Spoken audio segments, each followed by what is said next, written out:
ఎందుకంటే శారదానంద మహారాజు వారు దాదాపుగా 17 సంవత్సరాలు సేవ చేశారు శారదామాతకి, అన్నిటికీ అన్నమాట.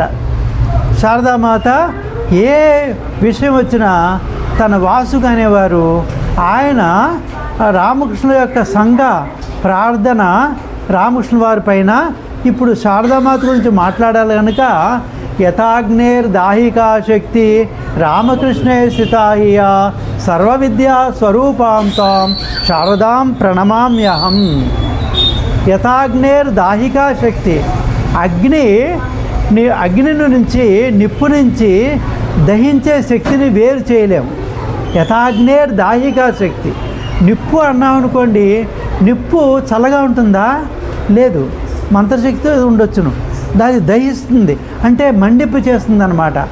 ఆ శక్తి యథాగ్నేర్ దాహికా శక్తి రామకృష్ణే స్థితాహియ, రామకృష్ణుల వారి యొక్క శక్తి శారదామాత.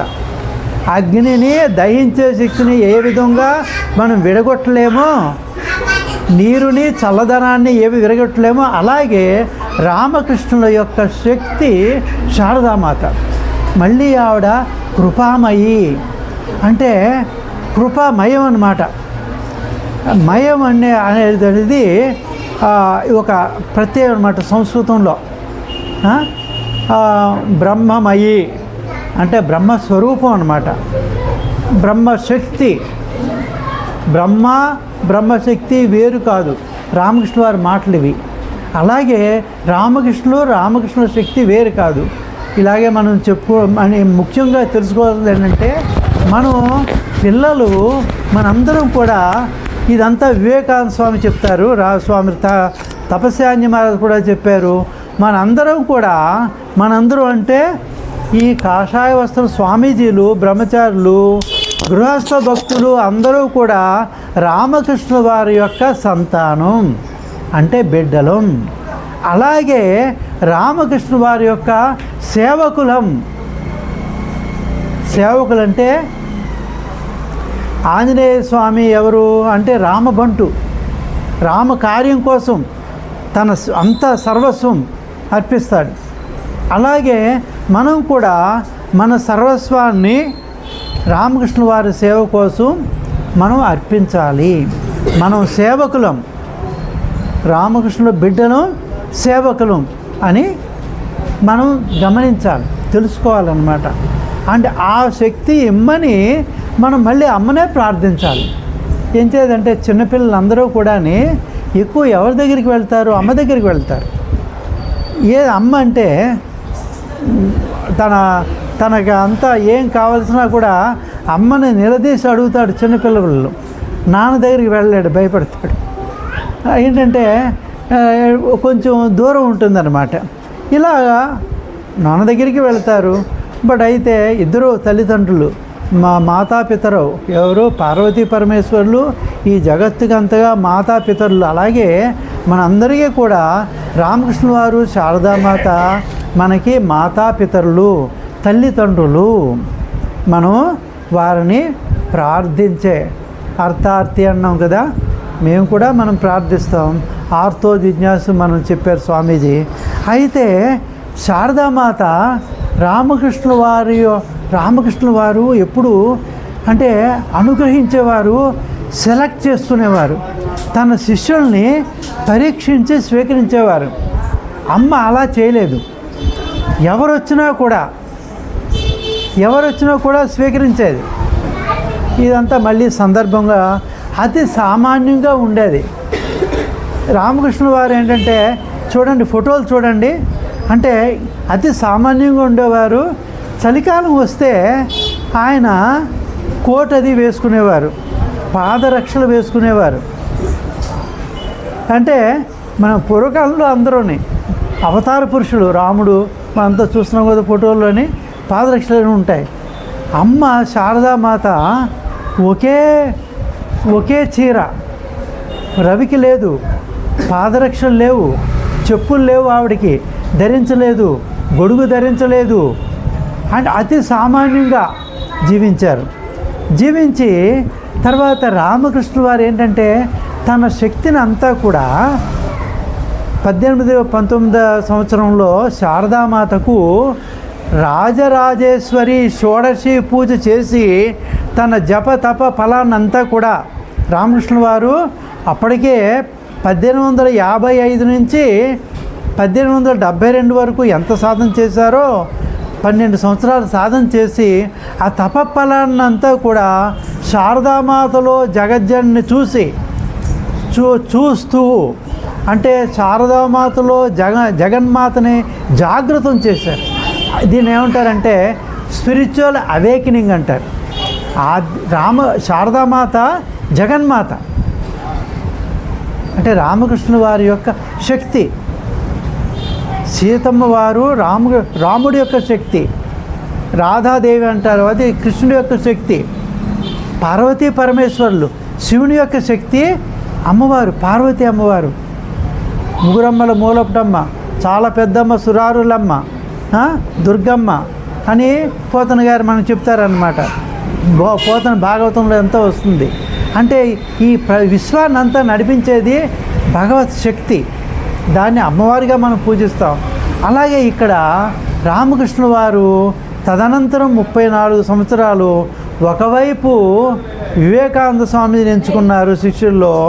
మొట్టమొదట రామకృష్ణ వారి యొక్క శిష్యులు ఎవరు అంటే మొట్టమొదటి శారదామాత వస్తారు. ఏం చేత 5 సంవత్సరాల్లోకే రామకృష్ణ వారు భాగస్వామ్యంలోకి వచ్చారు. 5 సంవత్సరాల్లో వివాహం అయింది. అంచేత రామకృష్ణ వారి ఆవిడ గురువు, రామకృష్ణ వారి గురువు. అంచేత మంత్రాలు అంతా కూడా ఇస్తారు. తరువాత రామకృష్ణ వారు రామకృష్ణ వారు కనీసం 2వ తరగతిలో వెళ్ళారు. శారదామాత స్కూల్కే వెళ్ళలేదు. రామకృష్ణ వారు అంటారు, నువ్వు ఉపదేశించాలి. నా తదంతరం ఈ కలకత్తా వాసులు అంటే మొత్తం కలకత్తా ఉదాహరణ అందరూ కూడా పురుగుల్లో పేడ పురుగుల్లా ఉన్నారు. అంటే ప్రపంచంలో మునిగిపోయారు. వాళ్ళందరూ రక్షించాలంటే నేను స్త్రీని, అబాలని శారదామాత చెప్తున్నారు. లేదు నువ్వు చేయగలవని మంత్రాలన్నీ ఇస్తారు.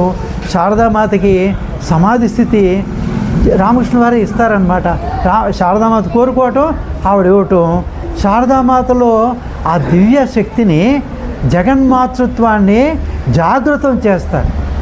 ఏ విధంగా జాగృతం చేస్తారు అంటే షోడశి పూజ చేసి, అంచేతే అమ్మ అందరినీ కూడా తన సంతానంగా భావించింది, రామకృష్ణ వారిని కూడా సంతానంగా భావించిందని మనకి చెబుతారనమాట. శారదామాతనే శిష్యులు అతి సన్నిహితంగానే ఏ సందేహం వచ్చినా శారదామాత దగ్గరికి అడిగేవారు అన్నమాట.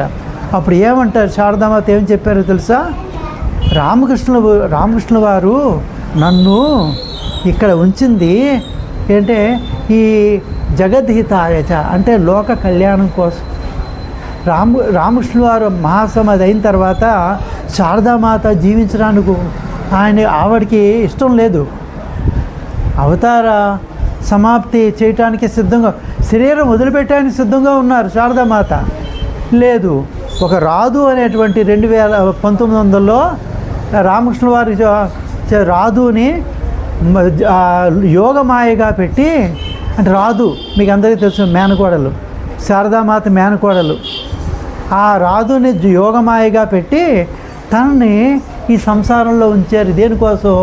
అందరినీ ఉద్ధరించడం కోసం. అతి సామాన్యంగా ఎవరు గుర్తింపు లేకుండా రామకృష్ణ వారు శిష్యులు కూడా సమాధిలోకి వెళ్ళిపోయేవారు. ఎవరు ఎప్పుడు పడితే అప్పుడు రామకృష్ణ వారు సమాధి స్థితిలో ఉండేవారు, నాట్యం చేసేవారు. అంటే ఇంకా ఆధ్యాత్మిక జాగృత అన్నమాట. ఈ ఆధ్యాత్మిక స్పిరిచువల్ అవేకనింగ్ అని ఇంగ్లీష్లో అంటారు. స్పిరిచువల్ అవేకనింగ్ అంటే ఆధ్యాత్మిక ప్రపంచాన్ని అంతా కూడా ఒక చెప్తారనమాట. రామకృష్ణ వారు దక్షిణేశ్వరంలో ఉన్నప్పుడు ప్రపంచం అంతా కూడా అక్కడ దక్షిణేశ్వరం నుంచే అంతా తిరుగుతూ ఉంది అని చెప్పారనమాట. మనకి పురాణాల్లో ఉంది ఏంటంటే కాశీ విశ్వనాథుడు ఈ జగత్ అంతరికి నడిపిస్తాడు. అలాగే ఇక దక్షిణేశ్వరంలో ఇక్కడ మనం శారదామాత గురించి చెప్పుకుంటున్నాం కనుక శారదామాతకి రామకృష్ణ వారు శక్తిని అంతా ఇచ్చారు. ఒకవైపు వివేకానందుడికి ఇచ్చారు, ప్రతి ఒక్కరికి ఇచ్చారు శక్తి. గృహస్థ భక్తులు అందరికీ ఇచ్చారు. శారదామాత ఏంటంటే ఈ జగన్మాతృత్వాన్ని అందరికీ అతి సన్నిహితంగా ఏంటంటే ఎవరైనా మనం అందరూ ఒక పోర్టరు బీహార్లోనే ఎక్కడో కలకత్తా కాదు, ఒక చోట ఒక పోర్టర్ రైల్వేలో పోస్టర్లో వెళ్ళి శారదామాతని సీతమ్మగా గుర్తించాడు. రామచంద్రబాబు సీతమ్మ, అమ్మ నాకు మంత్రం ఇవ్వండి వస్తాడు. అప్పుడు శారదామాత ఏం చేస్తారు, అక్కడ ఒక గుంట ఉంటుంది, ఆ గుంటలో వర్షం పడి ఉంటుంది, అంటే షెడ్ కూడా లేదనమాట. ఆ గుంటలో నీళ్లుంటే ఆచమనం చేసి ఆ పోర్టర్కి మంత్రోపదేశం చేస్తారు. అంటే ఎంత కరుణ అమ్మకి. అలాగే ఎవరు వచ్చి అడిగినా అమ్మ నాకు మంత్రం కావాలంటే మొదట వద్దంటే అంటే వాళ్ళు అర్హులు కారు. అమ్మ చూడదు. అమ్మ ఏంటంటే తన సంతానంలో లోపాలను చూడదు. కుపుత్రో జాయేత నా కుమాతా భవతి అని శంకరాచార్యులు వారు చెప్తారనమాట. అంటే పుత్రుడు కొడుకు కానీ కూతురు కానీ దుర్మార్గుడు ఉండొచ్చును, తల్లి ఎప్పుడూ దుర్మార్గంగా ఉండదు. తల్లికి ఏంటంటే ఎప్పుడు తన సంతానం అభివృద్ధిలోకి రావాలి అన్న అదే ఒకే ఆశయం తల్లిదండ్రులకు ఉంటుంది. ముఖ్యంగా తల్లికి నా సంతానం పైకి రావాలి, తను త్యాగం చేస్తుంది. అలాగే శారదామాత అతి సామాన్యంగా ఉండి అసామాన్య జీవితంలో మనందరం చూస్తాం అన్నమాట. కొంతమంది వస్తారు శారదామాత జగన్మాత, వాళ్ళకి తెలియదు. గౌరీమ గోలాప్మ చూసి ఆవిడే శారదామాత అనుకుంటారు, శారదామాత పంపిస్తారు. ఇదంతా కాశీలో జరుగుతుందన్నమాట. వాళ్ళు కన్ఫ్యూజ్ అయిపోతారు. తర్వాత ఆ గౌరీమ గోలాప్మ అంటుందన్నమాట, మీకు బుద్ధి లేదా, ఏంటంటే దివ్యత్వం ఎలా ఉంటుంది, ఒక సామాన్య స్త్రీ ఎలా ఉంటుందో మీకు వ్యత్యాసం తెలియట్లేదా అంటే అమ్మ కావాలనే వేళాకోళం చేస్తారనమాట. అప్పుడు తర్వాత తెలుసుకుని అమ్మకి నమస్కారం పెడతారు. అంచేత శారదామాత ఏంటంటే అతి సన్నిహితం. తర్వాత శారదామాత అభయం ఇస్తారు.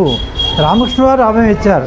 వివేకానంద స్వామి చెప్పారు కపాలమోచనం అంటే రామకృష్ణ వారిని ఆ కాలంలో కాకుండా ఈ కాలంలోని భవిష్యత్ కాలంలో కూడా, అంటే వివేకానంద స్వామి ప్రకారం వివేకానంద స్వామి సందేశం 1500 సంవత్సరాలు అన్నమాట.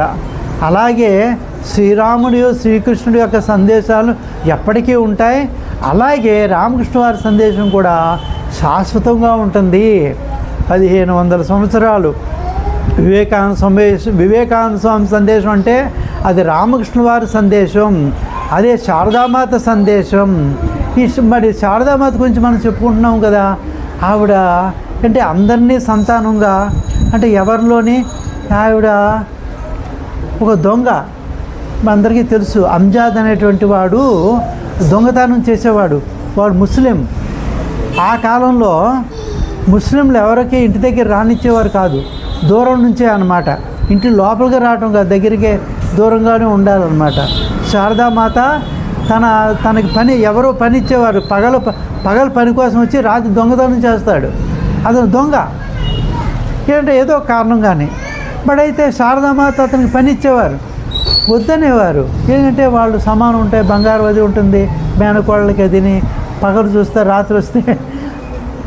అమ్మ ఏంటంటే అమ్మ నమ్మకాన్ని అతనికి ఆ అంజాద్ అతను దొంగ అయినప్పటికీ కూడా తన పని ఇస్తూ, అప్పుడు మిగతా వాళ్ళు చెప్తారనమాట, మిగతా వాళ్ళకి ఆవిడ చెప్తుంది, శరత్ మహారాజ్ శారదానంద బ్రహ్మజ్ఞాని, రామకృష్ణ వారి వాసుకి శారదానంద మహారాజు బ్రహ్మజ్ఞాని,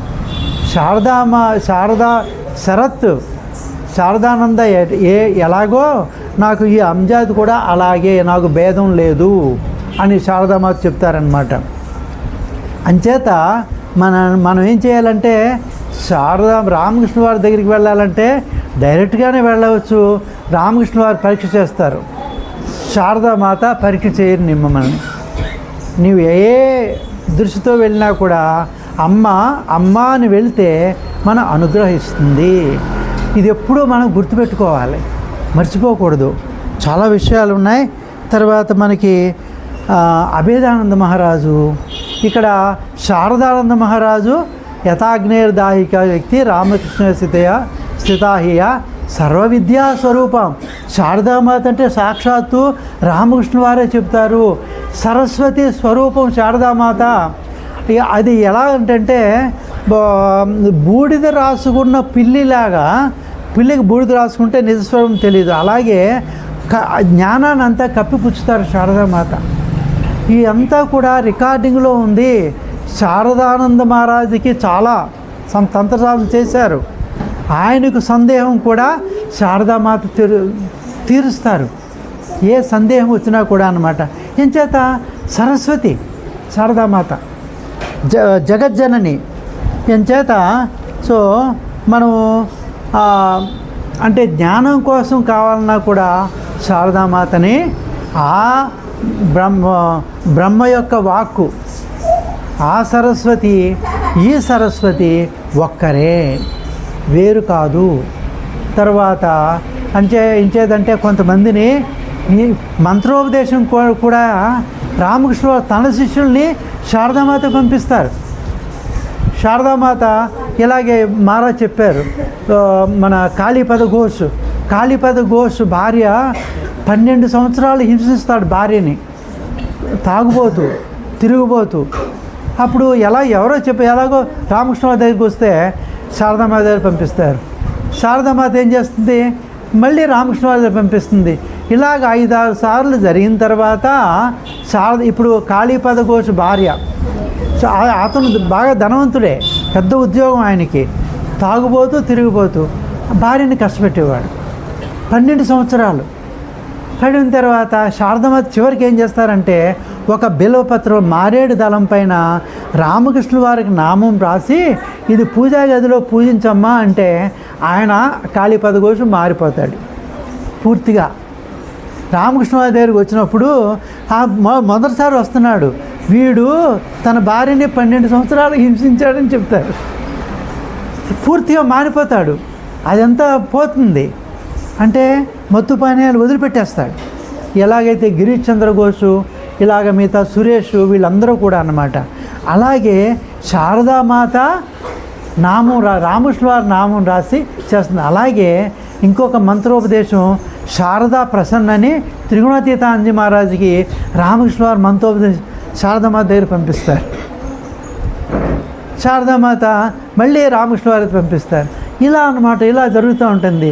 చివరికి శారదామాత శారదా ప్రసన్నకి త్రిగుణాతీతానంద మహారాజు మంత్రోపదేశం చేస్తారు. తర్వాత యోగానంద మహారాజు కూడా మంత్రోపదేశం చేసుకుండా ఇది ఇలా జరగలేదు. శారదామాతకి దర్శనం ఇచ్చి, శారదామాతకి ఎప్పుడూ రామకృష్ణ వారి ప్రత్యేక దర్శనం, ఎప్పుడు కోరితే అప్పుడు దర్శనం ఇస్తారు. అలాగే మిగతా వాళ్ళకి కూడా అన్నమాట. యోగానంద మహారాజుకి స్వప్నం కాదది, దర్శనం ఇచ్చి నువ్వు మంత్రదీక్ష పొందు అని చెప్తారు. యోగానంద మహారాజుకి బిడియం యోగిన్, శారదామాత కూడా మంత్రదీక్ష బిడియం ఉందన్నమాట. లజ్జా పటావృత అమ్మగారు లజ్జనే ఒక ఆవృతంగా చేసుకుందనమాట. ఇవన్నీ కూడా మనం గుర్తించుకుని ఇప్పుడు మళ్ళీ మంత్రోపదేశం చేస్తారు. ఇలా 3 సార్లు జరుగుతుంది. 3 సార్లు రామకృష్ణ వారు దర్శనం ఇస్తారు. అమ్మకి మంత్రం నేను ఇవ్వలేదంటారు. అలాగే అమ్మ మాట్లాడదు. గోలాప్మా ద్వారా యోగిన్మా గోలాప్మ ద్వారా చెప్పిస్తారు. ఇప్పుడు మంత్రోపదేశం చేస్తారు. అంటే అమ్మ యొక్క శక్తి రామకృష్ణ వారి యొక్క శక్తి అన్నమాట అని మనం అందరం గుర్తుపెట్టుకోవాలి. అంచేత ఎప్పుడూ కూడా మనం శారదామాతను ఆశ్రయిస్తే మనం కోరికలు మనకి ఏవి కావాలో అది అమ్మ ఇస్తుంది. రామకృష్ణ వారు తన శిష్యులకి, ఎవరికి సన్యాస శిష్యులకు, గృహస్థ భక్తులకు అందరూ కూడా అభయం ఇచ్చారు. ఎటువంటి అభయం అది అంటే మీరందరికీ తెలుసు, నరేంద్రనాథుడు అన్నం లేక కష్టపడుతున్నాడు ఇంట్లో. అక్కడికి తమ్ముళ్ళకి అన్నం లేదు, అల్లికి రామకృష్ణ వారు ఆశ్రయిస్తే చివరిని రామకృష్ణ వారు అభయం ఇస్తారు. నీకు అన్న వస్త్రాలకు లోటు ఉండదు. కోర్స్ అంటే టెలికాటన్ అది మంచిది కాదు, అటువంటిది కాకుండా మీ ఇంటికి అన్నానికి వస్త్రానికి లోటు ఉండదు.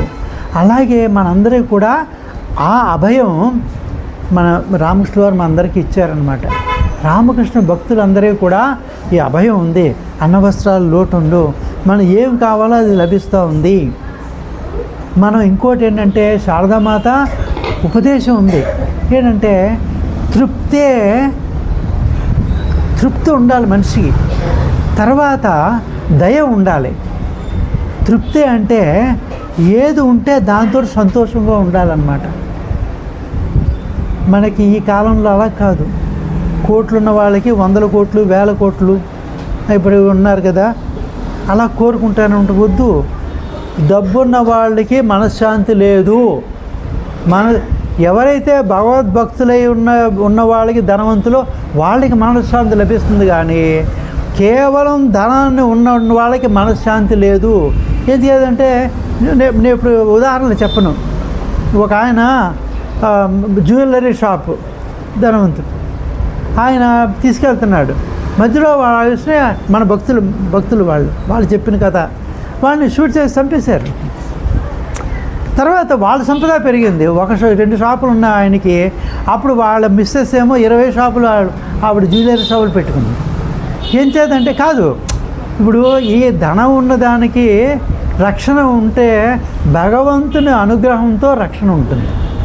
అది గుర్తుపెట్టుకోవాలి మనం ఎప్పుడూని. సో నేను ఎక్కువగానే మాట్లాడాను, ఇంకా చాలా విషయాలు ఉన్నాయి. ఇప్పటికి 8:52 అయిపోయింది. తర్వాత మనకి నేనేమో స్వామీజీ నెల్లూరు వెళ్ళాలి, నేను తిరుపతి వెళ్ళాలి. అంచేత రామకృష్ణ శారదామాత మీరు ఇంకొకటి, ఇదంతా జరిగిన సంఘటనలు నేను చెప్తున్నానండి. ఒక చోట గరగపర్రని వాళ్ళ దేవాలయం పూర్తి అవ్వట్లేదు. అక్కడ ఎండగంటలో పూర్తయింది. ఆయన కేఆర్కే ప్రభాకరరావు ఇప్పుడు లేరు. ఆయన ఏం చెప్పారంటే ప్రతిరోజు అక్కడికి వెళ్ళి రామకృష్ణ కథామృతం చదవండి, మీకు కంప్లీట్ అయిపోతుంది. మీలోనే ఎంచుకోండి. ప్రతి ఒక్కరు అక్కడికి వెళ్ళి ప్రతిరోజు రామకృష్ణ కథామృతం చదవండి. ఎక్కడ? మన్నార్పోలూరులో. మీరు ఇది ఛాలెంజ్గా తీసుకోండి. అది పూర్తయింది. వాళ్ళు నాకు చెప్పారు, వాళ్ళంతా చెప్పారనమాట. అంచేత మనకి డబ్బు కాదు, ధనం కాదు, ఏంటంటే భగవంతుడు భక్తిని చూస్తాడు. అంచేత సామాన్యుల చేత అసామాన్యమైన పనులు చేయిస్తాడు.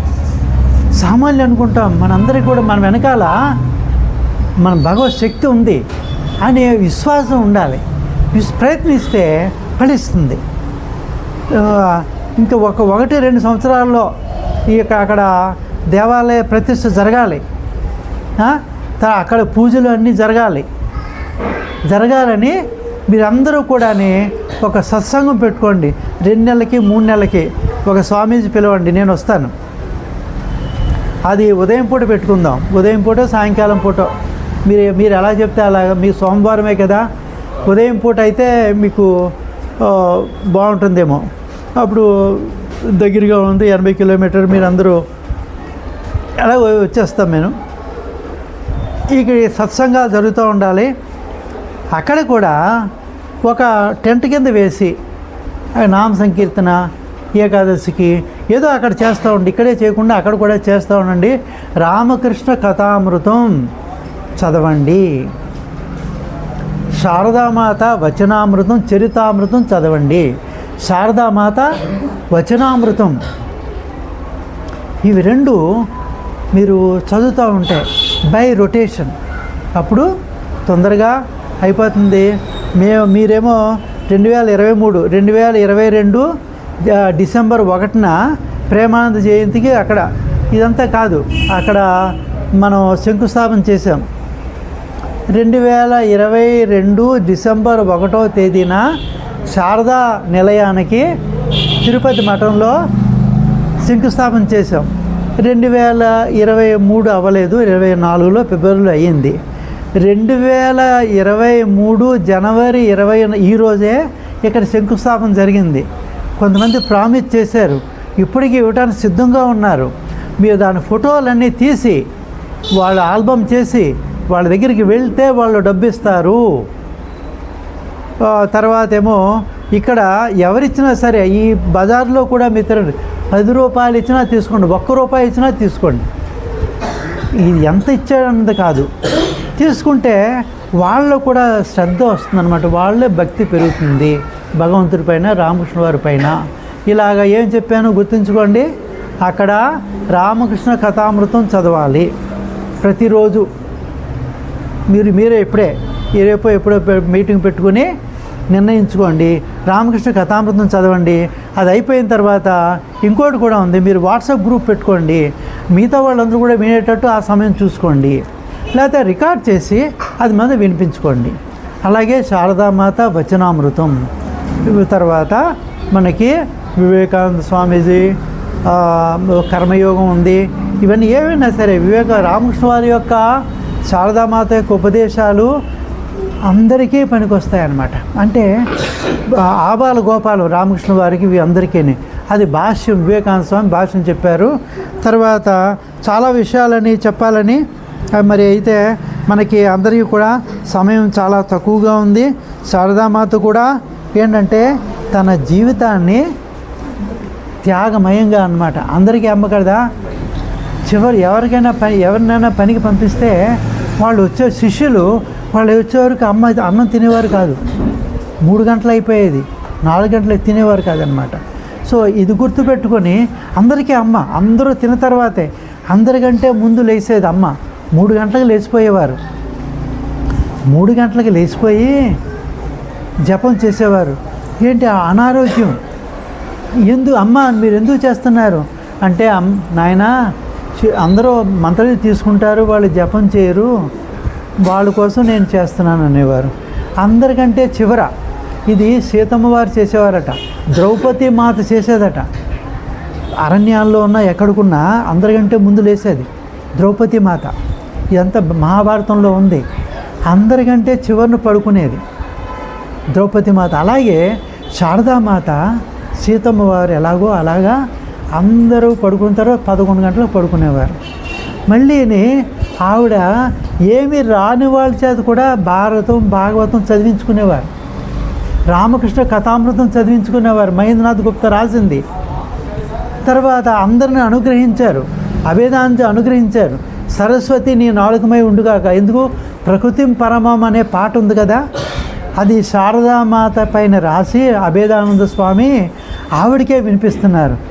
ఆవిడకే వినిపిస్తే అది మీరు చదవండి, దాని భావంతో ఉంది. హైదరాబాద్ మఠంలో బాగుంది, మీరు చదవండి. ఏంటి ప్రకృతిం పరమాం అభయాం వరదాం అని పాట ఉంది. అది అంటే ప్రతిరోజు మనం చదువుతాం అన్నమాట. ఆ భావం కూడా చదవండి. అప్పుడు అమ్మ ఆశీర్వదించారు, నీ నాలుక పైన సరస్వతి నాట్యం చేయడు. అంచేత ఆయన అభేదానంద స్వామి అమెరికాలో 25 సంవత్సరాలు వివేకానంద స్వామి వేదాంత బోధ చేసి మళ్ళీ ఇక్కడికి వచ్చి అభేదానంద స్వామీజీ వివేకానంద స్వామి వచ్చేసిన తర్వాత 25 సంవత్సరాలు ఆయన కూడా 10 వాల్యూమ్స్ ఉన్నాయి. అలాగే అమ్మ ఇంకోటి ఏంటంటే, బాబు ఇది నీ చివరి జన్మ అని చెప్పేవారు. రామకృష్ణ వారిని ఆశ్రయించుకున్న వాళ్ళకి ఇంకా జన్మ ఎత్తాలనుకున్న వాళ్ళు ఎత్తవచ్చును. అంటే ఏంటంటే మనకి ఆ విలువ తెలియదు అన్నమాట. ఆ మోక్షం అంటే ఊరికే మాటే మనకి, అంటే మన కష్టాల్లో ఉంటాం. అలా కాదు, ఎవరికి నీకు ఇది చివరి జన్మ అని చెప్పేవారు శారదామాత. చివరి జన్మ కాకపోయినా మనం ఎన్ని జన్మలు ఎత్తడానికైనా సిద్ధంగా ఉండాలి. భగవత్ కార్యం కోసం, రామకృష్ణుల వారి యొక్క కార్యం కోసం ఈ 16 మంది శిష్యులు, అనేక మంది గృహస్థ భక్తులు రామకార్యం కోసం వాళ్ళందరూ వచ్చారు. వానులందరూ రామకృష్ణ కార్యం కోసం వీళ్ళందరూ వచ్చారు. అలాగే వారు ఎప్పుడు అవతారం వస్తుందో అప్పుడు వీళ్ళందరూ వస్తారనమాట. రామకృష్ణ అవతారం ఇది, రాముడు కృష్ణుడు. వివేకానంద స్వామీజీ, శారదామాత కూడా ఇంకోటి మనం గుర్తుపెట్టుకోవాలంటే, శారదామాత హృదయంలో రామకృష్ణుల వారే ఉన్నారు. శారదామాత తన ఫోటోకి పూజ చేసేవారు, పూలు వేశారనమాట. మీరు రామకృష్ణ వారు వేస్తూ ఉంటే ఆ పిచ్చి మరదలు నవ్వుతూ ఉండేది. చూడు, తన ఫోటోకు తనకే పూలు వేసుకుంటుంది. అంటే అప్పుడు శిష్యులు కూడా సందేహం వస్తుంది, అమ్మ మీ ఫోటోకి మీరే పూజ చేస్తున్నారే. రామకృష్ణ వారు ఏమన్నారు, అందులో రామకృష్ణ వారు ఉన్నారు, నా ఫోటోలో రామకృష్ణ వారు ఉన్నారు, రామకృష్ణ వారు శారదామాత హృదయంలో రామకృష్ణ వారు ఉన్నారు. అయితే జగదాంబ ఆశ్రమంలో శారదామాత రామకృష్ణ వారి ఫోటో పక్కనే తన ఫోటో కూడా తానే పెట్టారు. మొట్టమొదటి రామకృష్ణ వారి పూజ ప్రారంభించిన శారదామాత, రామకృష్ణానంద స్వామీజీ, శశి మహారాజ్, ఇదంతా రామకృష్ణ వారి పూజ. రామకృష్ణ వారే శారదామాత ఆ నహబత్తులోకి వెళ్ళి శారదామాత రామకృష్ణ వారి పూలు పెడితే తను కూడా పూజ పెట్టుకుని ఈ ఫోటో భవిష్యత్ కాలంలో ఇంటింటా ఉంటుంది. రామకృష్ణ భక్తులు అనేవాళ్ళు ప్రతి ఒక్కరి దగ్గర రామకృష్ణ వారి ఫోటో ఉండాలి. రామకృష్ణ వారు, శారదామాత, వివేకానంద స్వామీజీ. ఎలా అయినా సరే అప్పు చేయకండి. ఏదైనా మిగతా అన్నీ కూడా మనం ప్రతిదానికి కూడా సెల్ ఫోన్ వదలం మనం కదా, రీఛార్జ్ చేస్తూ ఉంటాం, మళ్ళీ డబ్బులు వేస్తూ ఉంటాం. అలాగే రామకృష్ణ శారదామాత ఫోటో పెట్టుకొని దానికి 4 పువ్వులు పెట్టండి, ప్రార్థించండి. మీరందరూ కూడా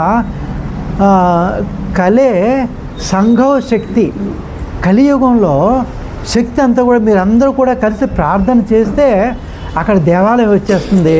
భవిష్యత్తులో వందలు, వేలు, లక్షల మందికి వాళ్ళు రామకృష్ణ వారు ఆశీర్వదిస్తారు, వాళ్ళ కష్టాలను తీరుస్తారు.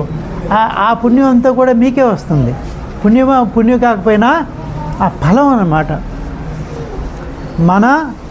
మన కోసం, మనకంటే మన మోక్షం కోసం, లోక కళ్యాణం కోసం ఈ దేవాలయాలన్నీ కూడా శాంతిమయం. శాంతోయం ఆత్మ అంటారనమాట. అంటే ఎవరైతే ఇక్కడ ఏ దేవాలయం అయినా సరే, ముఖ్యంగా మనకి మిగతా దేవాలయాల్లో గంటలు కొట్టడం, ధ్యానానికి సమయం ఉండదు. అక్కడ ఏదో 1 నిమిషం కూర్చుంటాం మనం. వెంకటేశ్వర స్వామి కూర్చొని ఇస్తారా, లాగేస్తున్నారు కదా. వెంకటేశ్వర స్వామి దర్శనం పిల్లగాని లాగేస్తారు. మిగతా చోట్ల అన్ని చోట్ల అంతే. అంటే కొన్ని చోట్ల ఉంటాయి. ఇక్కడ ప్రశాంతంగా ధ్యానం. వివేకానంద స్వామి కూడా చెప్తారు, నీ ధ్యానం ద్వారా, శరచంద్ర చక్రవర్తి చదవండి స్వామి శిష్య సంవాదాలు, అందులో చెప్తారు ధ్యానం ద్వారా నువ్వు భగవంతుని అత్యంత సన్నిహితంగా చేరుకోగలవు. రామకృష్ణ వారు ఏం చేశారు, ధ్యానం, సమాధి. శారదామాత కూడా ధ్యానం. శారదామాత ధ్యానాన్ని ఎప్పుడు వదిలిపెట్టలేదు. జపం కూడా చేసేవారు, 1,00,000 జపం చేసేవారు. తన కోసం కాదు, మనందరి కోసం. అప్పుడు ఇదంతా మనం జ్ఞాపకం చేసుకొని మనం మరలా జ్ఞాపకం చేసుకోవటం, సాధన చేయటం. ఎవరైతే మంత్రదీక్ష తీసుకోలేదో వాళ్ళు మంత్రదీక్ష తీసుకోవాలి.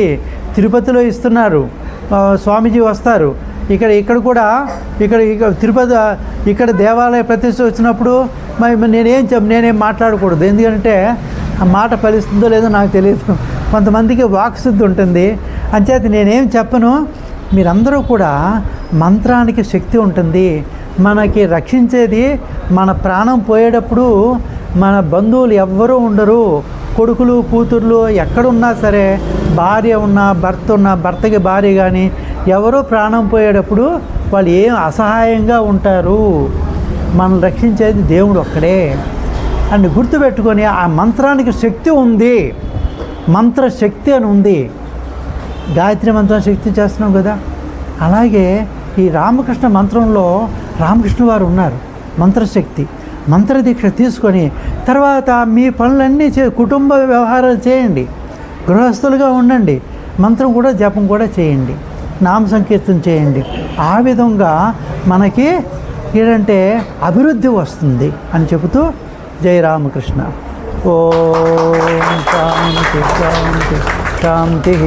హరి ఓం తత్సత్. శ్రీరామకృష్ణార్పణమస్తు.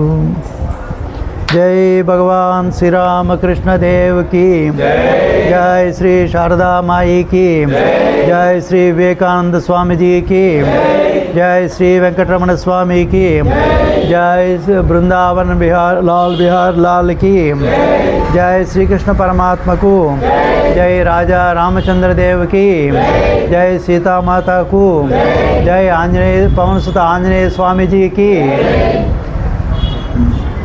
ఇంకోటి ఏంటంటే